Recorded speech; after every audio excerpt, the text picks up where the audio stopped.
दुकान के अंदर घुस के जेलकेम नेता का जो है गोली मारकर कर दी गई हत्या। आखिर क्या हुआ था, कहां का आदमी था और क्यों ऐसा किया गया, इसके विषय पे हम जानने का कोशिश किए तो तभी 1-2 घंटा के बाद हमें पता चला कि जेलकेम के सुप्रीमो और डुमरी विधायक जयराम महतो ने भी एक पोस्ट जारी करते हुए कहा है कि तारापद महतो के हत्या का साजिश को हम उजागर करके ही रहेंगे। कल शाम को जिस तरह से जो है घाटशिला के गालूडी से एक दिल दहला देने वाली खबर सामने आई रात के करीब 8 बजे। आपको पता होगा तारापद महतो जो जेलकेम के सक्रिय सदस्य थे, उनको जो है अपराधियों द्वारा गोली मारकर हत्या कर दी गई है। यह बीते शाम की है, यानी कि 12/1/2026 के शाम लगभग 8 बजे की घटना है। उसका अचानक से जो है परिजनों को पता चलता है कि उसके जो सीएससी सेंटर चला रहे होते हैं, उसी सेंटर के अंदर जो है अपराधियों ने गोली मारकर उनकी हत्या कर दी। इस हत्या के तह तक जाने के बाद इसमें यह भी पता चला कि आखिरकार एक सीएससी सेंटर वाले को गोली क्यों मारी जा रही है। और यह भी जब पता चला कि यह जेलकेम से जुड़ा हुआ नेता है, जेलकेम के कार्यकर्ता है और जेलकेम को खुलकर जो है समर्थन करता है, शायद इस वजह से जो है इस तरह की घटनाएं सामने हुई, ऐसा भी नहीं कह सकते। लेकिन जो तारापद महतो हैं वो उनके पिता द्वारा संचालित सीएससी सेंटर को वो भी चला रहे होते हैं और वही सीएससी सेंटर के अंदर से जो है अपराधियों के द्वारा उन्हें गोली मार दिया गया। गोली इतना भयावह मारा गया, नजदीक आके मारा गया कि उसको जो है थोड़ा भी समय नहीं लगा अपनी जान को जो है त्यागने में। और दुकान के अंदर घुस के जेलकेम नेता का जो है गोली मारकर कर दी गई हत्या, ये सभी जगह पे चलने लगा। तब जाके हम लोगों ने भी सोचा कि आखिर क्या हुआ था, कहां का आदमी था और क्यों ऐसा किया गया, इसके विषय पे हम जानने का कोशिश किए तो तभी 1-2 घंटा के बाद हमें पता चला कि जेलकेम के सुप्रीमो और डुमरी विधायक जयराम महतो ने भी एक पोस्ट जारी करते हुए कहा है कि तारापद महतो के हत्या का साजिश को हम उजागर करके ही रहेंगे। और उन्होंने जो है पीड़ित परिवार को ढांढस बांधते हुए उन्होंने कहा कि विधि व्यवस्था कितनी लचर है ये तो देखना योग्य है और देखा भी जा रहा है। लगातार आए दिन इस तरह से घटनाएं घट रही है, फिर भी जो है विधि व्यवस्था वैसी की वैसी ही। जब घाटशिला उपचुनाव चल रहा था तो उस दरमियान हमने देखा था कि संघर्ष के साथी रहे थे तारापद महतो, उनकी मिसेस जो है धर्मपत्नी जो है रानी महतो, उन्होंने जो है गालूडी थाना में एक पत्र लिखा और उसको एफआईआर दर्ज करने की मांग की है। उस एफआईआर में उन्होंने 2 लोगों का जिक्र किया है और दोनों लोगों का जिक्र और आशंका है कि वही लोग किए होंगे। इस तरह की जो है एफआईआर कॉपी में दर्ज किया गया है। बीते लगभग 1-1:30 बजे के करीबन जो है, यानी कि आज 1-1:30 बजे के करीबन जो है सुबह थाना में एफआईआर की जाती है, पत्र लिखा जाता है, वहां पे जाया जाता है। उसके बाद जो है इस पत्र को सर्कुलेट किया जाता है सोशल मीडिया में कि आखिरकार मेरे पति के साथ इस तरह से घटना घटा है। उसके बाद जो है 2 लोगों पर जो नामचीन चेहरे हैं उसके ऊपर जो है हत्या का साजिश बताई जा रही है और जेलकेम नेता का हत्या का साजिश 2 लोगों के ऊपर और उनके सहयोगी पर लग रहा है।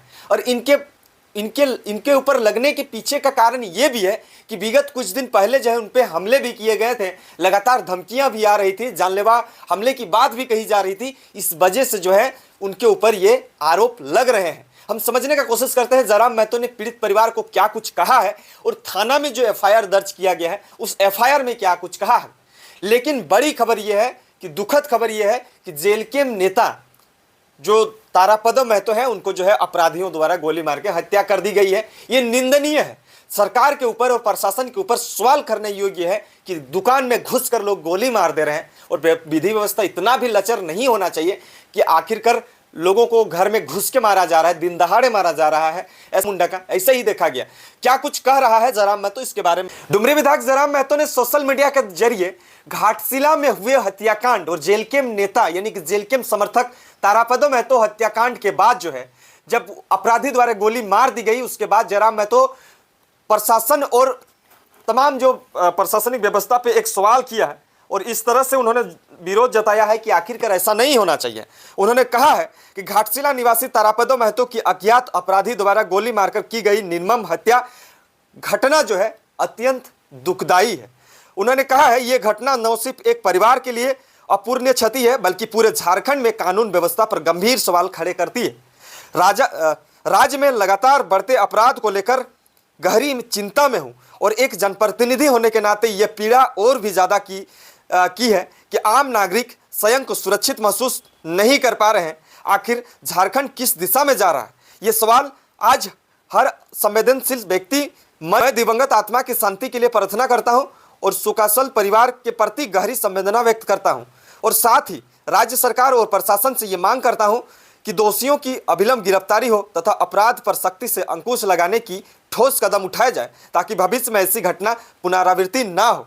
तो आपने देखा कि किस तरह से जो है उन्होंने जो जो चीज़ें हुई हैं उस चीज़ों को लेकर उन्होंने जिक्र किया। आपको और एक चीज़ बताते हैं कि उस जो लिखा गया है, जो थाना में जो एफआईआर दर्ज की गई है उसमें क्या लिखा गया है, गालूडी थाना में उनमें लिखा गया है, सेवा में जो उनके पत्नी द्वारा लगाया गया है उसका घटना घटने के बाद उसकी पत्नी आशा रानी महतो ने थाना में एक आवेदन दिया है और थाना में आवेदन देने के बाद उन्होंने कहा है कि मेरा पति का हत्या जो है साजिश के तहत हुई है, इसकी निष्पक्ष जांच हो और कार्रवाई ऐसे लोगों पर हो जो मेरे पति के ऊपर इस तरह से कांड किए हैं और इस तरह से घटना का अंजाम दिए हैं, उस पर तुरंत अविलंब जो है उस पर गिरफ्तारी हो। उन्होंने लिखा है थाना प्रभारी गालूडी को और उन्होंने ये भी जिक्र करा है कि इससे पहले भी मेरे पति के साथ इस तरह से घटना घट चुका है। अब देखना बेहद ज़रूरी है कि पीड़ित परिवार के साथ कितना ज़्यादा प्रशासन और प्रशासनिक व्यवस्था खड़े होती हैं और आए दिन लगभग एक छोर से दूसरी छोर में जो है ये घटना जो है पूरी तरह से आपको बता दें कि घाटशिला गालूडी जो जमशेदपुर के सिंहभूम क्षेत्र में आता है वहीं का है और वहीं जो है जेलकिम के समर्थक होते हैं और उनको जो है इस तरह से घटना घटती है। और जिन लोगों पे आरोप लगाया गया है, दो व्यक्तियों पे आरोप लगा है, दोनों व्यक्तियों पे आरोप इस वजह से नहीं लगा है कि ये घटना घट गया है, इससे पहले भी इन्होंने जो है कुछ कांड किए होंगे जिस वजह से जो है उनके ऊपर आरोप लगा है। तो ये जांच का विषय है, आरोप तो लगते रहेंगे लेकिन जांच का विषय है कि आखिरकार कब तक इस तरह से विधि व्यवस्था जो है लचर पाई जाएगी। पहला जो नाम आता है जितेंद्र कुमार दुबे और उनके सहयोगी, क्योंकि आरोप इसलिए लगा है क्योंकि उससे पहले भी इस तरह की घटनाएं घटी है। और दूसरा नाम जो है 2 मंथ पहले जो है इसके साथ जानलेवा हमले और इस तरह से मारपीट करने की जो है बातें सामने आई थी, उसमें हराधन सिंह है और उसके सहयोगी, ये दोनों व्यक्ति पर जो है आरोप लगे हैं। आरोप को पुष्टि करते हुए इस पीड़ित परिवार को न्याय दिलाने के लिए तमाम लोगों को खड़े होने की जरूरत है। जिस तरह से जो है पीड़ित अपने रोते बिलखते अपने पति, अपने भाई, अपने बाप को खोज रहे हैं, लेकिन आज किसी तरह का प्रशासनिक व्यवस्था इतना भी लचर हो गया है कि गिरफ्तारी तो छोड़िए दीजिए, अपराध किस वजह से हुई है, क्या नहीं हुई है, ये भी पता नहीं लग पा रहे हैं। सोमा मुंडा हत्याकांड 2 दिन पहले बीता, विधि व्यवस्था इतना लचर है कि वहां भी कुछ जानकारी नहीं मिला। अब सोचिए घाटशिला, एक छोर से दूसरे छोर में लगातार बढ़ती अपराध को अंकुश लगाने की बात कहती है सरकार प्रशासन, लेकिन अब तक कुछ नहीं हुई है। अब देखना बेहद जरूरी है, आज कुछ ना कुछ तो होगा ही। घाटशिला का क्या माहौल होगा, जेलकेम के लोग क्या स्टैंड लेंगे, इस हत्या के पीछे का साजिश को कब उजागर किया जाएगा और जेलकेम नेता इस पर क्या स्टैंड ले रहे हैं, ये देखना बेहद जरूरी है। क्योंकि समर्थक जेलकेम का था, जेलकेम का हो या किसी और दलों का हो, लेकिन हत्या हो गई है और इसके साथ गलत हुआ है, गलत का साथ कतई नहीं देना चाहिए। अपराधियों को पकड़ के जो है उसके ऊपर भी उसी तरह से कार्रवाई होनी चाहिए जिस तरह से इन्होंने किया है। अब एक मकसद निकलता है यहाँ पे, एक तथ्य निकलता है कि एक सीएससी सेंटर वाले के ऊपर गोलीबारी क्यों चल रही है। भाई इतना भी विधि व्यवस्था लचर नहीं होनी चाहिए कि सीएससी सेंटर चलाने वाले के ऊपर गोली चलाई जा रही है। और वही जेलकेम नेता तारापद महतो अब हमारे बीच नहीं रहे, उनकी आत्मा को शांति की हम कामना करते हैं, लेकिन उसके पीड़ित परिवार के साथ खड़े होने की बात है। उस पीड़ित परिवार को ढांढस बांधने की जरूरत है और इस दुख की घड़ी में साथ देने की जरूरत है। जब जब कार्रवाई होगी, जब जब इस पे तह तक जाएंगे, इसकी जांच परख होगी, तब पता चलेगा क्या कुछ हो रहा है। लेकिन बड़ी खबर है कि जेलकेम के लिए एक दुखदायी खबर है कि तारापद महतो को अपराधियों द्वारा जो है गोली मार के हत्या कर दी गई है। तमाम चीज़ों की जानकारी के लिए बने रहें, देखते रहिए जोहार, नमस्कार।